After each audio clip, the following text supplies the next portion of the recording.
saya nih dapat banyak pengetahuan loh di sini, dan juga ini pertama kali saya di Palembang, dan ini bulan puasa juga, bulan Ramadan. Wah, subhanallah, ilmunya banyak. Ada yang sedang dalam Assalamualaikum.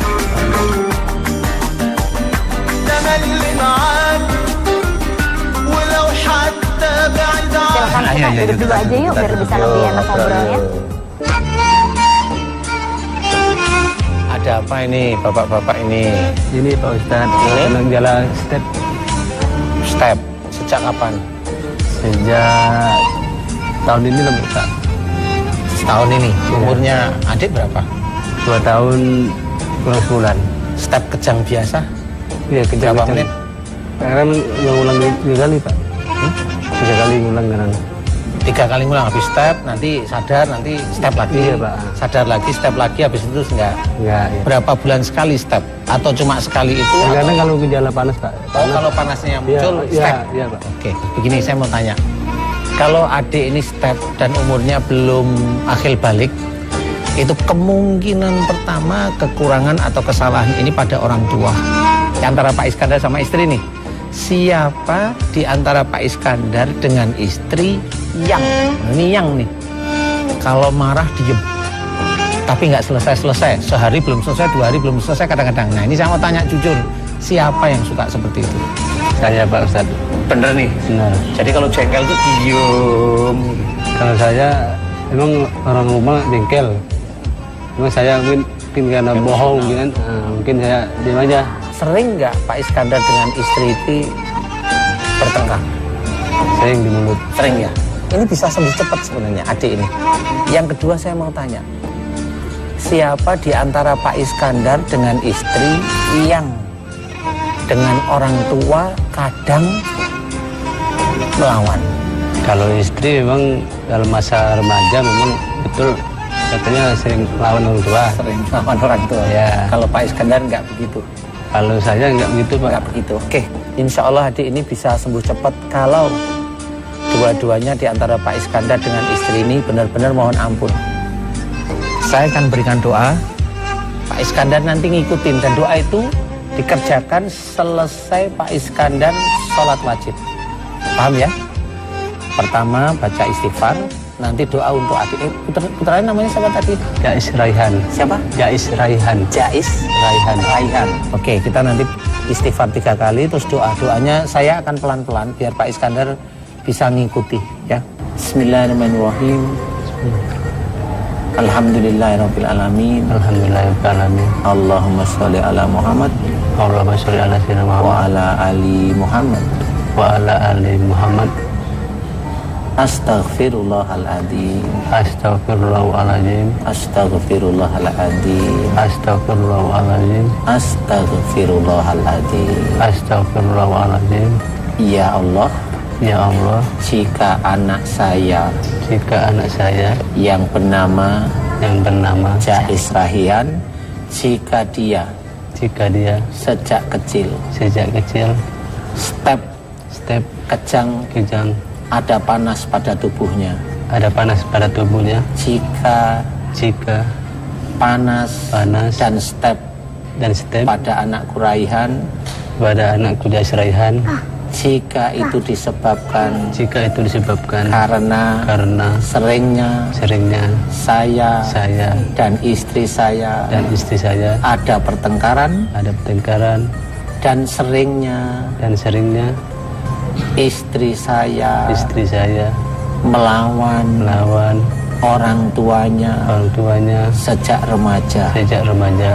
Jika itu salah dan dosa bagi saya dan ayahnya dan juga istri saya, kami memohon ampunan atas kesalahan dan dosa-dosa kami. Amin amin ya rabbal alamin.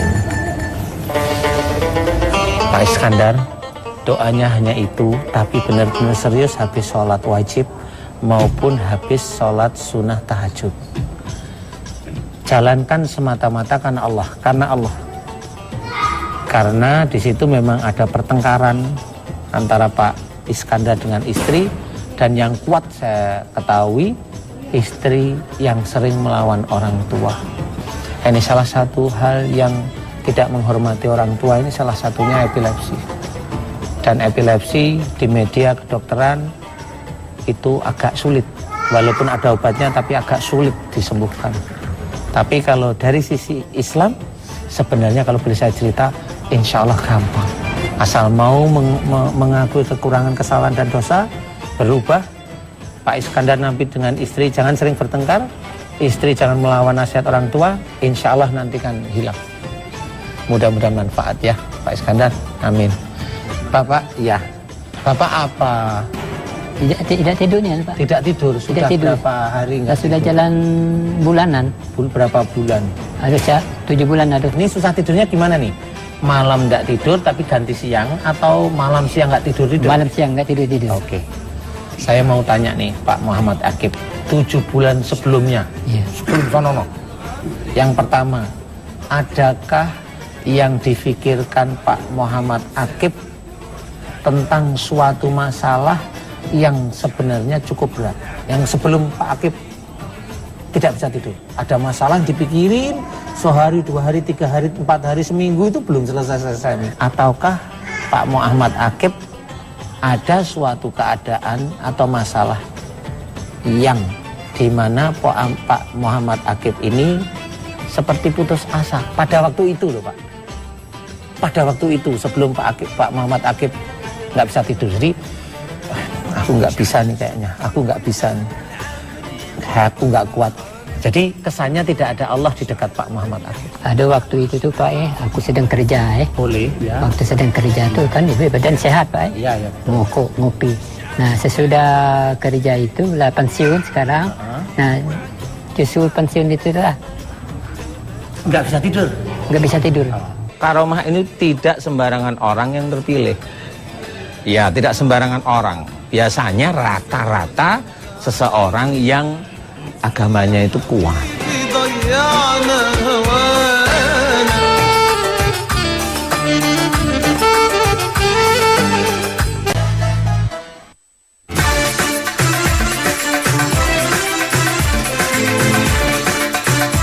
Bapak apa?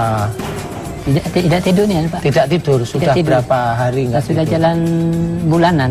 Berapa bulan? Ada 7 bulan ada. Ini susah tidurnya gimana nih? Malam enggak tidur tapi ganti siang, atau malam siang enggak tidur? Malam siang enggak tidur. Oke. Saya mau tanya nih, Pak Muhammad Akib, ada suatu keadaan atau masalah yang dimana Pak Muhammad Akib ini seperti putus asa pada waktu itu loh Pak? Ada waktu itu tuh Pak aku sedang kerja Boleh ya. Waktu sedang kerja tuh kan ibu badan sehat Pak Iya ya. Ngokok, ngopi. Nah sesudah kerja itu lah pensiun sekarang. Nah justru pensiun itu lah Nggak bisa tidur. nggak bisa tidur. Jadi istilahnya itu orang sekarang bilang post power syndrome. Jadi orang yang biasa bekerja kemudian nggak aktif, nah itu mulai ada pikiran yang ya beban. Dari pagi, dari malam-malam itu sampai ke pagi nih. Siang lah sudah itu juga. Ya. Jadi berarti malam siang. Nah nanti gini Pak Muhammad Akib, semuanya yang terjadi itu pasti atas izin Allah. La haula wala quwwata illa billahil aliyil adim. Termasuk Pak Muhammad Akib nggak bisa tidur itu pasti atas izin Allah. Sulit tidur itu prosesnya ada di depan sini Pak Muhammad Akib. Di sini mata, di sini tuh rasanya penuh, betul kan? Orang berpikir tuh ya di sini. Makanya saya bilang Pak Muhammad Akib awal nggak bisa tidur itu pasti ada yang dipikirin, tapi nggak ketemu solusi. Nah sekarang doa yang kepada Allah mirip seperti Pak Iskandar. Hamdalah, sholawat Nabi, istighfar, baru doa untuk tidak bisa tidur. Dibaca terus, baca terus dengan tenang, jangan keburu-buru. Oke? Ikutin doa saya ya, Pak Muhammad Akib ya. Bismillahirrahmanirrahim. Alhamdulillahirabbil alamin. Allahumma sholli ala Muhammad Allahumma sholli ala Muhammad wa ala ali Muhammad. wa ala alihi Muhammad. Astaghfirullahaladzim. Astaghfirullahaladzim. Astaghfirullahaladzim. Ya Allah, jika selama 7 bulan lebih saya tidak bisa tidur, baik malam maupun siang hari.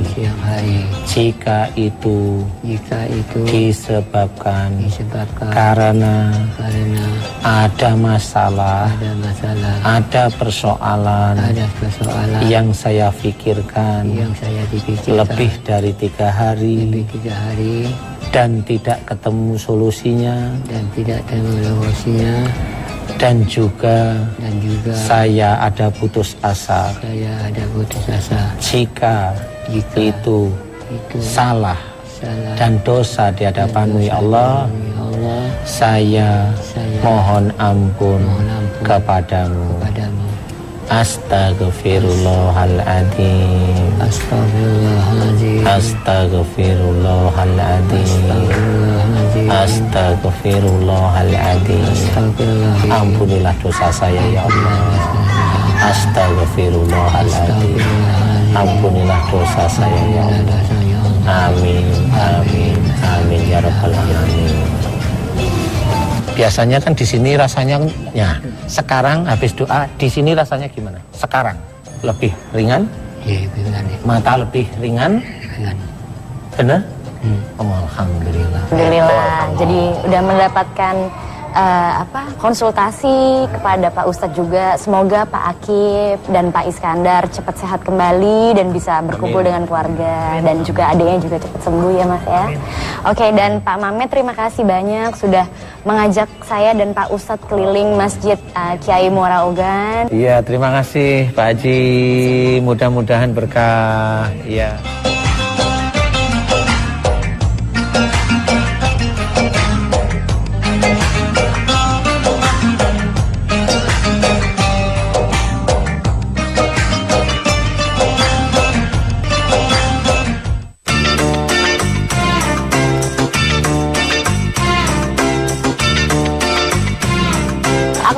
Aku mau cerita juga, kemarin itu aku sama Ustadz Danu jalan-jalan tuh ke Kiai Muara Ogan. Cuma ini saya mau nanya lagi sih sama Ustadz. Jadi apa sih bedanya orang yang punya karomah sama punya ilmu turunan? Terus juga apakah melibatkan jin atau apa, bisa dijelaskan Pak Ustadz? Kalau karomah itu insya Allah dimiliki oleh orang yang soleh, yang jelas itu dirahmati dulu dah. Nah, soleh itu setiap saat itu menjalankan syariat Islam itu dengan benar. Apa saja istilahnya ibadah-ibadah wajib dikerjakan. Selain itu mengerjakan ibadah-ibadah yang sunnah. Kemudian kehidupan kita di dunia ini kan ketemu dengan orang lain, orang muslim, orang non-muslim. Bagaimana kita itu berinteraksi dengan mereka. Nah itu beliau pun akan menjalankan interaksinya dengan syariat. Umpamanya kalau bicara tidak ngawur, cara berpikir tidak kacau. Aku banget. Istilahnya melihat wanita juga enggak terus belalak-belalak begini. Enggak maju-maju gitu. Enggak, yang kalau Mas Ukul sih enggak maju sih. Maju mulutnya. Itu insya Allah Allah akan memberikan rahmat terus menerus sehingga Allah memunculkan karomah. Karomah ini tidak sembarangan orang yang terpilih. Ya, tidak sembarangan orang. Biasanya rata-rata seseorang yang agamanya itu kuat. Nah, bedanya dengan umpamanya ilmu turunan beda. Saya ngamati, kalau ketemu dengan orang-orang seperti itu, kesurupan sejak kecil ini, saya lihat memang ini keturunan seperti itu. Nah, selama ini saya belum juga menemui ilmu keturunan dari seorang anak raja atau sultan yang dia punya ilmu kebal, belum pernah. Jadi kalau ilmu keturunan itu paling yang kalau dia bicara kejadian, begitu-begitulah. Ngimpinya itu biasanya cocok seperti itu. Nah, ini seperti itu. Tapi juga ada yang nakal, ilmu nakal nanti. Jadi ilmunya kerajaan ini, ya toh, berantem dengan ilmunya kerajaan lain itu ada juga.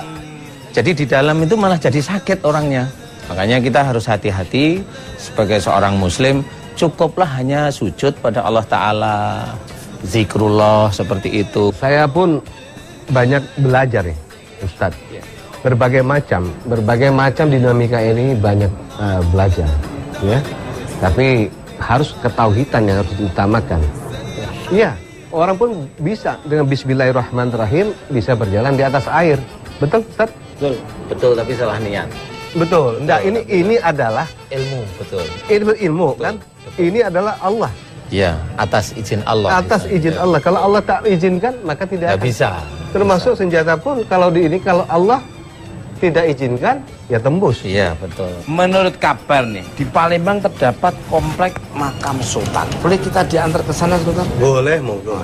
Bisa seperti apa suasana energi yang ada di Kawah Kurep yang akan saya datangi bersama Ustaz dan akan follow, diikuti, diintilin oleh Sultan. Seperti apa? Ikuti terus. Mr. Tukul, jalan. Beliau adalah seorang yang dalam hal ini terkenal dengan sebutan Sunan Lemabah.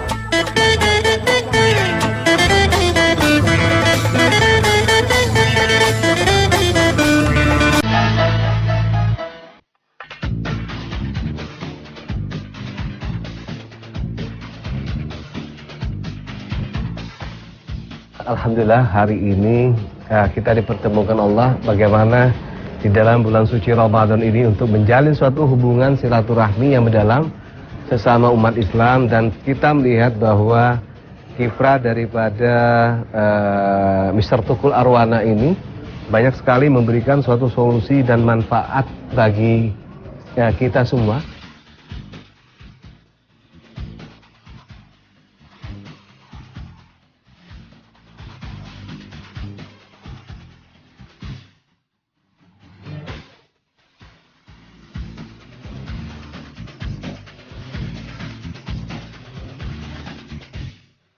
Kita harapkan apa yang telah dilakukan semua yang oleh Mas Tukul dan tim manajemennya Ustadz Pegi ini mendapatkan rahmatan dari Allah. Amin. Dan tetap mengembangkan hasanah budaya daripada Indonesia yang merupakan Zamrud Khatul Istiwa. Amin.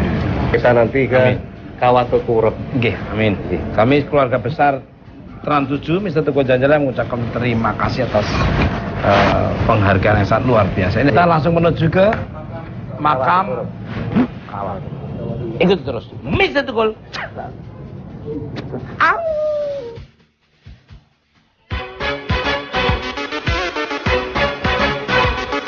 Pemirsa, salah satu wisata rohani di Palembang yang menarik untuk ditengok adalah berziarah di makam-makam Kesultanan Palembang.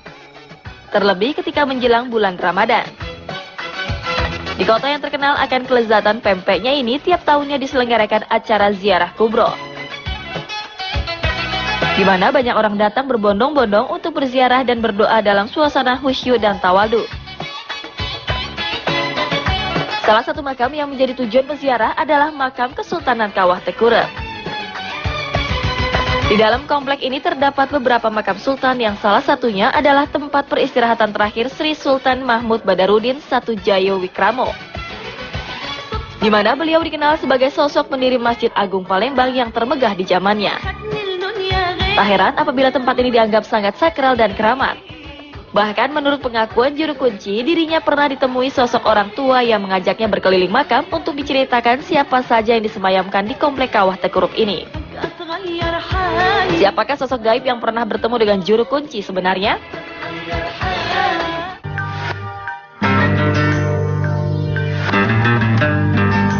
Pemirsa Mr. Tukul jalan-jalan dimanapun Anda berada, dari dunia nyata maupun dunia gaib, di seluruh alam semesta yang indah ini.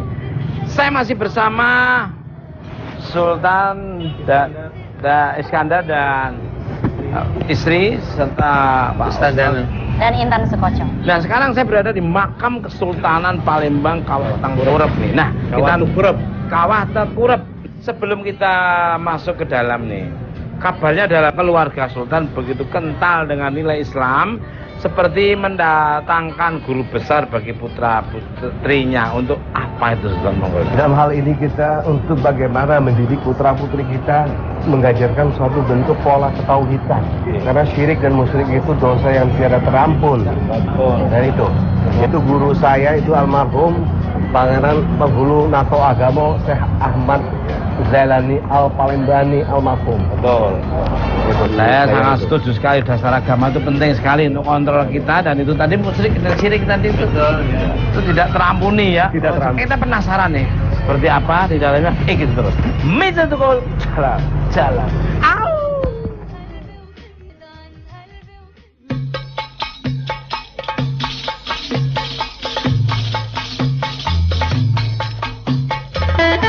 Nah, pemirsa Mr. Tukul Jalan-Jalan dimanapun Anda berada, kita sudah di depan pintu gerbang makam Kesultanan Palembang Darussalam. Dalam menyambut bulan Ramadan, ada tradisi ziarah kubro. Itu apa, Sultan? Ziarah itu adalah bagaimana mengenang jasa para sultan, para awliya, ya, para wali-wali Allah, dan itu supaya dapat diteladani ziarah kubur itu. Jadi bentuknya jangan sampai ke arah syirik dan musyrik. Ya, jadi itu mengingatkan kita juga bahwa nanti suatu saat kita pun akan menghadap kepada Allah Subhanahu wa taala. Saya mau nanya Pak Sultan, jadi bangunan apa sih yang ditinggalkan oleh para sultan di sini untuk mengajarkan agama Islam? Ya, dalam hal ini Sultan Mahmud Badarudin Wikramo adalah seorang sultan yang hafiz Al-Quran. Dia membangun daripada Masjid Agung Sultan Mahmud Badarudin Wikramo, ya. Kemudian beliau juga membangun daripada ini Tanah Lelembur, Tanah Abang, kemudian kita kenal dengan Kawah Tengkurap, dan kita melihat bahwa Kawah Tengkurap itu mirip dengan Green Dome yang ada di Madinah. Jadi di mana di bawahnya ada terdapat makam Rasulullah. Beliau disebut juga bapak pembangunannya daripada Kesultanan Palembang Darussalam. Setelah Keraton Kota Gawang hancur, Pangeran Ismail Raja hijrah ke Ogan Ilir, kemudian Sultan Surabdurrahman mendirikan Keraton Beringin Janggut. Kemudian beliau juga mendirikan Keraton Kuto Lamu atau Kuto Tengkuruk yang sekarang menjadi Museum Sultan Mahmud Badarudin II atau Sultan Susuhunan Mahmud Badarudin Hasan. Beliau adalah seorang yang dalam hal ini terkenal dengan sebutan Sunan Lemabang. Mas Tukul sudah tadi saya terangkan berbagai macam tentang Sultan Mahmud Badarudin Wikramo, dan di dalam Kawah Tengkurap ini ada makam adatnya, yaitu Pangeran Ratu Kamuk, kemudian Sultan Susun Ahmad Najamudin Adiksumo, kemudian ada juga buyutnya Sultan Muhammad Baharudin. Gimana, saya izin bisa ke sana? Oke, silakan. Nah, ikuti terus.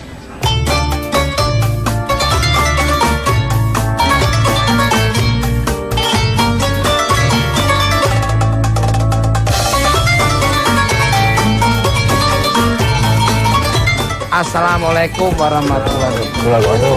Ada yang bisa saya bantu? Dengan siapa nih? Dengan Iksan. Pak Iksan. Pak Iksan, kita mau nanya ini. Menurut cerita Bapak mempunyai pengalaman spiritual di komplek makam ini terdapat benda pusaka. Gimana ceritanya nih, monggo? Ceritanya banyak sekali. Pernah saya bertemu sama orang tua. Di perawatannya mukanya sangat bersih, berpakaian sepan sutra, baju sutra, dari mukanya bersih, giginya rapi, dan sinar matanya seperti senter. Jadi kalau kita melihat mukanya langsung nunduk, nggak tahan menatap mukanya. Wah, Mas Tukul, ini makanan sudah terhidang semua nih, udah nggak sabar buat buka puasa ya. Sama saya dari tadi ngancam yang ini. Iya, udah enak banget ya. Sama yang ini.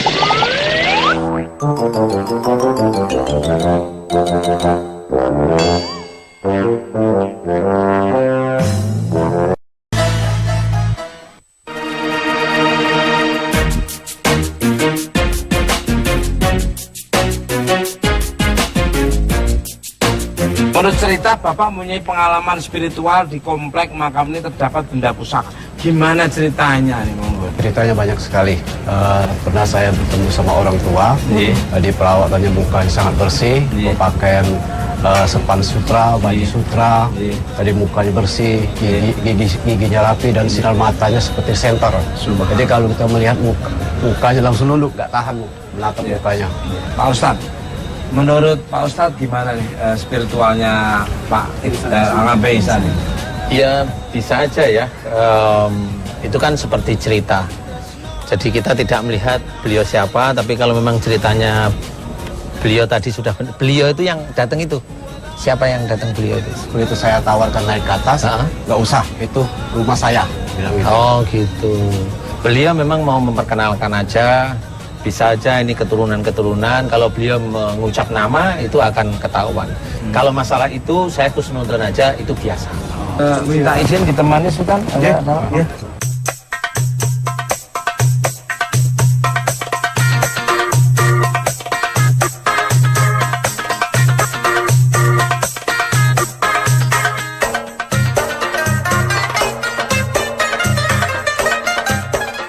Mungkin bisa berdoa, silakan monggo. Sama Al-Fatihah, yang kedua sholawat Nabi, baru berikutnya mendoakan beliau semua.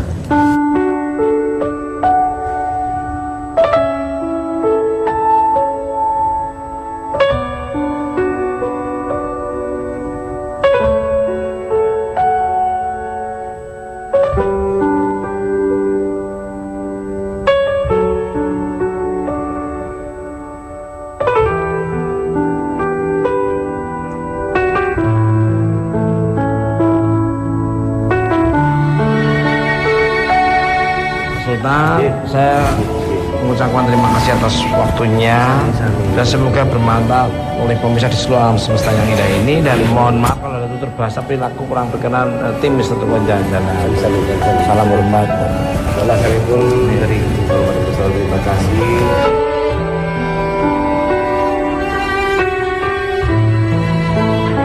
Pak Ustadz, ini kita kembali lagi nih Pak Ustadz. Insya Allah kita mau ke Masjid Agung. Tapi Mas Tukul, sebelum kita ke Masjid Agung, kita mau buka puasa nih. Jadi kita langsung ke tempat makan aja nunggu. Waduh, asik nih. Pasti makanan kesukaan saya. Berarti apa makanan yang akan kita datangi dan masjidnya seperti apa dan ada energi apa? Ya terus.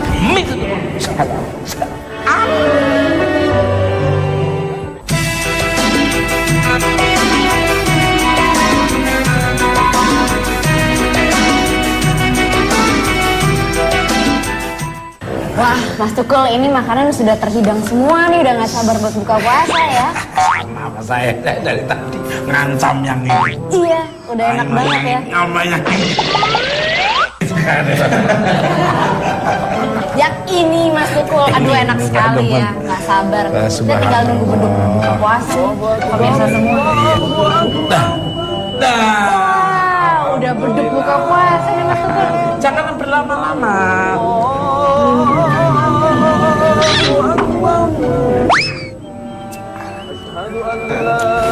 Oh ini, wah dapat telepon ini wes. Loh, kok telepon? Loh, Mas Tukul, telepon. loh tadi suara Ini saya. suara HP-nya dia. Saudara, Aduh, lah ini aku udah terlanjur minum. mau ke Jawa. Itu suara HP-nya dia terus gimana nih? Ya, Mas Tukul belum berdoa juga lah. Kita itu ringtone. Aduh, tadi gak sampai alhamdulillah. Bisa. Wah, boleh kan? Aduh, gimana ya? Gimana? Kan belum Azan. Iya nih Pak Ustadz, ini maaf Pak Ustadz. Jadi kita ternyata nih belum adzan Pak Ustadz. Belum, ini saya masih bawa-bawa. Nah, tadi ada suara bunyi Allahu Akbar, Allahu Akbar. Nah, itu gimana Pak Ustadz kalau misalnya kita nggak tahu tuh gimana? Masih dibolehin puasa lagi atau dilanjut ke Mas Tukul? Ternyata ada bunyi HP tadi. Terus gimana? Ringtone maksudnya. Walah. Ya sudah, kalau memang nunggu buka puasa karena Allah dan tidak tahu gitu ya. Insya Allah masih boleh, tapi jangan diterusin lagi. Nah, seperti itu gimana kalau diterusin lagi itu gimana? Ya, itu namanya memang pengen minum. Dilanjut lah. Iya, Kecuali kalau mau minum sekali, loh kok ringtone taruh istighfar sebentar, sudahlah itu rezeki. Baru nunggu nanti azan. Jangan minum lagi terus alhamdulillah. Iya. Nanti kalau anu lewat lagi ya ringtone-nya ya. Mas Sukul ini baru azan beneran nih, Pak Ustaz. Saatnya kita buka puasa. Nih, malah saya ragu-ragu jangan-jangan. Ya usah puasa aja sampai 3 hari. Kalau gitu yang pimpin doa siapa nih? Pak Ustadz deh. Bismillahirrahmanirrahim. Allahumma laka sumtu wa bika amantu wa ala rizkika aftatu bi rahmatika ya arhamar rahimin. Bismillahirrahmanirrahim. Allahumma barik lana fima razaqtana wa qina adzabannar. Amin. Amin. Ayo kita makan. ولسه بتحبه يا قلبي يا قلبي حرام عليك ازاي تأمن له تاني بعد اللي عمله فيك ولسه بتحبه يا قلبي. Jadi Masjid Agung ini adalah masjid kesultanan yang ketiga. Yang pertama itu terletaknya di Satu Ilir di Palembang Lama. Oh, Palembang Lama. Ya, pada saat itu bertempur melawan VOC.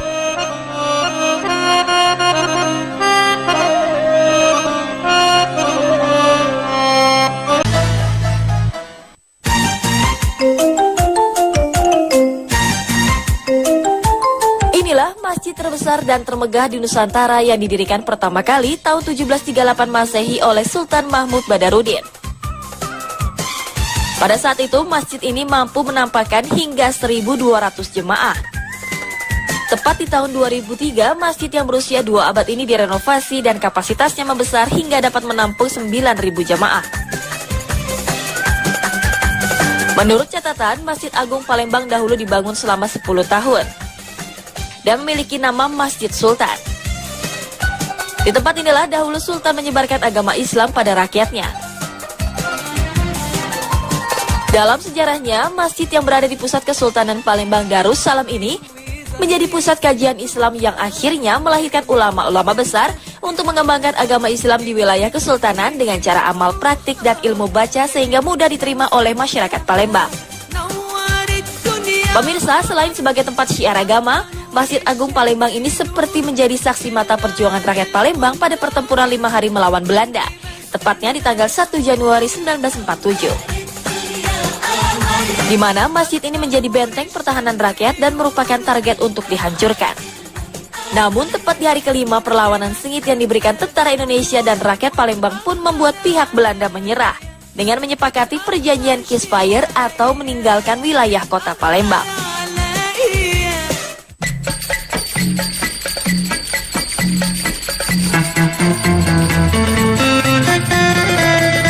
Wah, alhamdulillah nih pemirsa semua, kita udah kenyang banget setelah buka puasa nih. Lihat sampai Mas Tukul sampai kayak cari miring. Mas, berapa bulan ini? Udah kayak 3 bulan, ya ampun. 5 bulan lebih ini sudah. 5 bulan? Iya. 5 bulan pemirsa. Di bulan puasa dengan penuh berkah ini kalau kita Yang traktir Mas Sukul berkah insyaallah. karena Iya. duitnya duit kristalisasi. Pak Ustadz, Ya. idealnya buka puasa tuh yang bagusnya yang seperti apa? Apa setelah sholat maghrib baru makan besar atau kayak gimana nih? Sebenarnya kan secara Islam sendiri diatur bahwa idealnya berbuka puasa itu minum yang manis. Kalau di dalam Islam itu makan kurma 3 biji. Oh, makan kurma 3 biji. Sama minum air putih. Itu sebenarnya sudah cukup. Biasanya habis sholat maghrib selesai berapa menit baru kita makan, tapi nggak usah besar dulu. Oh, yang sedikit-sedikit dulu sedikit-sedikit aja. dulu. Cuma 2 piring aja. Nah, kalau Mas Tukul tuh sampai kenyang, sampai mau sholat.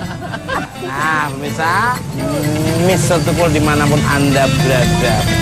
Ya, kita sekarang berada di Masjid Agung Palembang dan masjid ini merupakan peninggalan dari Sultan Mahmud Badarudin I yang menjadi pusat syiar agama Islam di zamannya. Dan juga nggak itu Mas Tukul, pada zaman penjajahan VOC atau Virginia Oats Company, masjid ini pernah menjadi benteng orang-orang juga.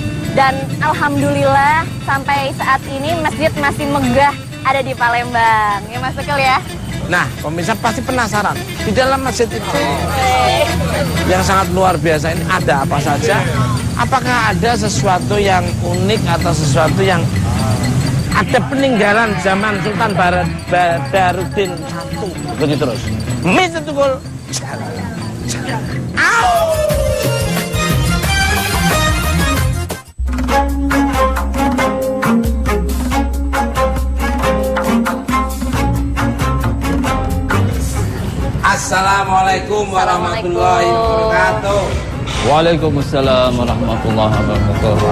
Yang bisa saya bantu Mas Tukul?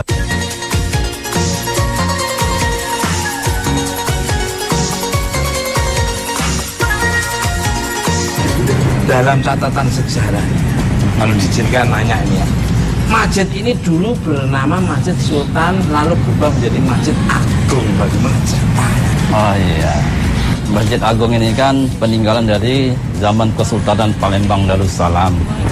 Jadi zaman Kesultanan dulu masjid ini disebut dengan Masjid Sultan karena Sultan yang bikin, yang bangun. Nah, sejak zaman kolonial itu baru berubah namanya itu berganti dengan Masjid Agung karena melihat keagungan masjid itu. Zaman itu menjadi barometer masjid yang termegah pada saat itu di Hindia Belanda. Kabarnya nih masjid dulu pernah berpindah-pindah, Pak Ustadz. Kok bisa sih berpindah-pindah tuh, bisa dijelasin nggak sih maksudnya apa? Seiring dengan sejarah daripada Kesultanan Palembang itu sendiri. Jadi Masjid Agung ini adalah masjid Kesultanan yang ketiga.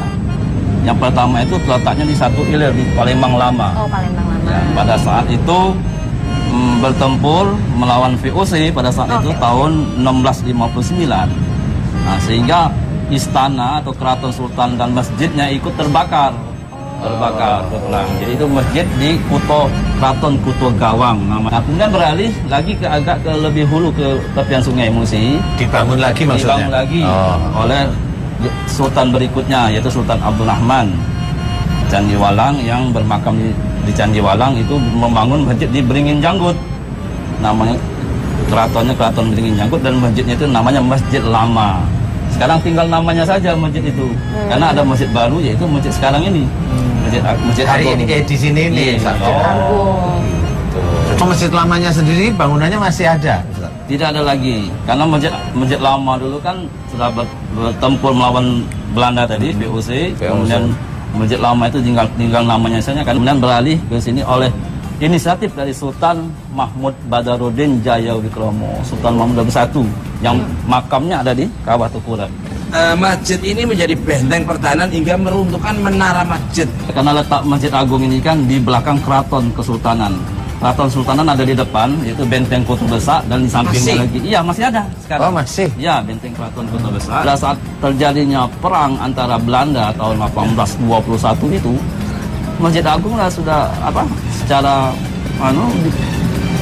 menjadi sasaran tembak, incaran sasaran tembak dari orang Belanda, sehingga mengakibatkan menara yang menjulang tinggi ini, menara ini yang menjadi runtuh. Ada bekas-bekasnya. Iya, kemudian dibangun lagi. Penasaran.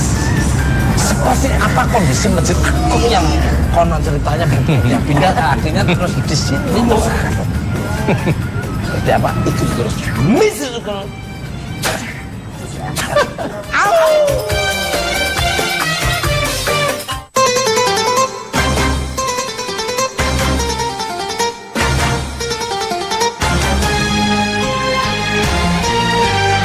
Ini masih asli Ustaz, tiang-tiang masjid ini? Iya, masih asli.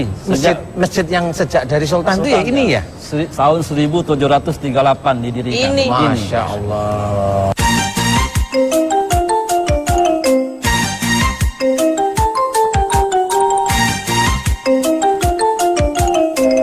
Warna-warna ini asli juga Mas Ian?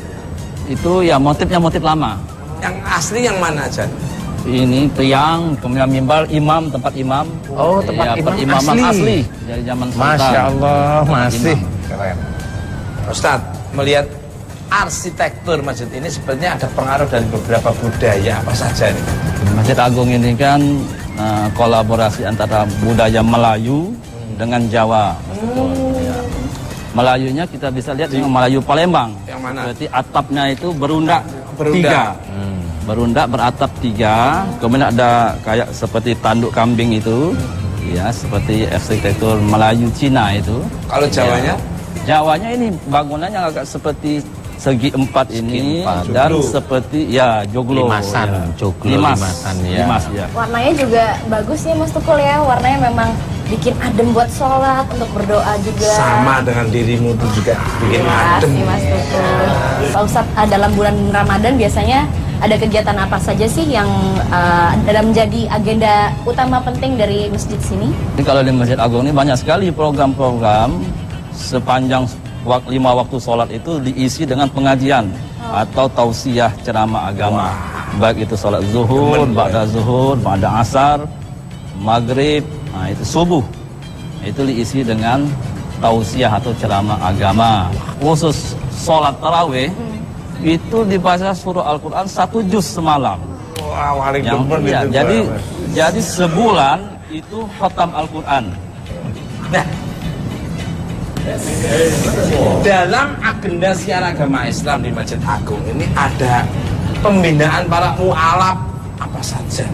Salah satu daripada program daripada Masjid Agung ini untuk membina atau memberi pelajaran motivasi bagi ketahuan bagi saudara kita yang baru memeluk agama Islam, yaitu mu'alaf. Jadi kita bina mereka itu, baik itu ngaji Al-Quran, belajar ngaji, kemudian terutama pembinaan iman tauhid tadi, supaya tauhid atau keimanan mereka itu lebih mantap, lebih kuat ya, terhadap Islam yang membawa daripada rahmatan lil alamin. Ustaz, Iya.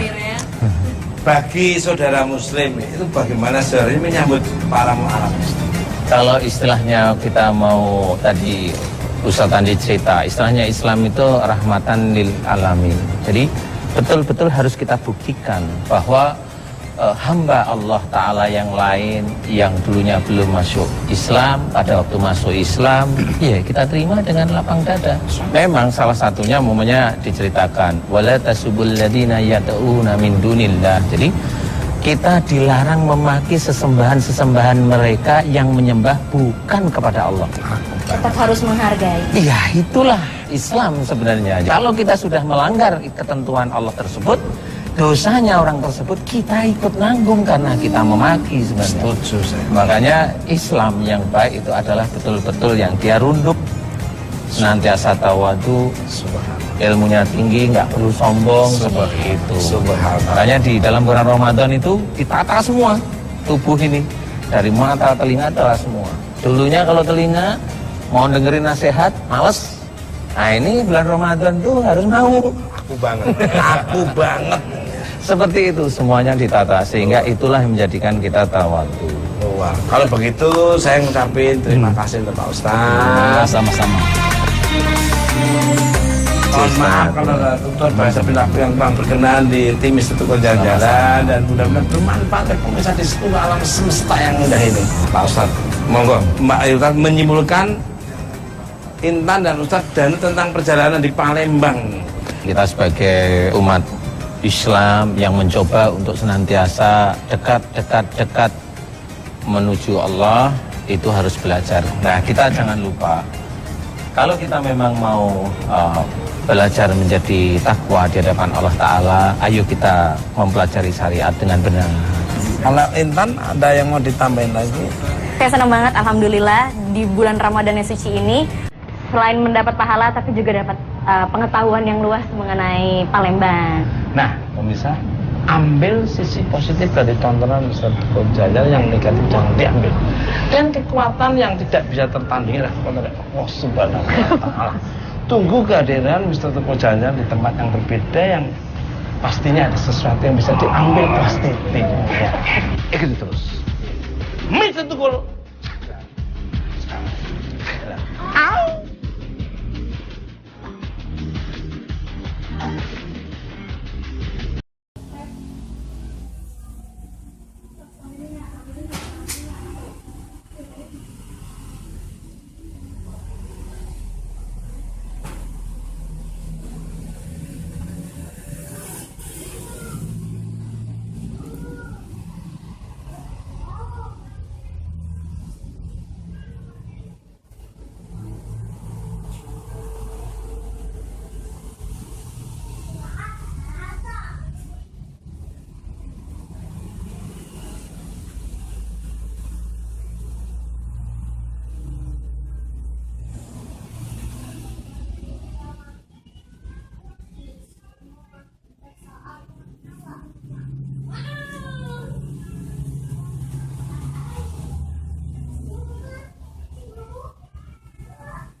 Ntar aku aja.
Kedai.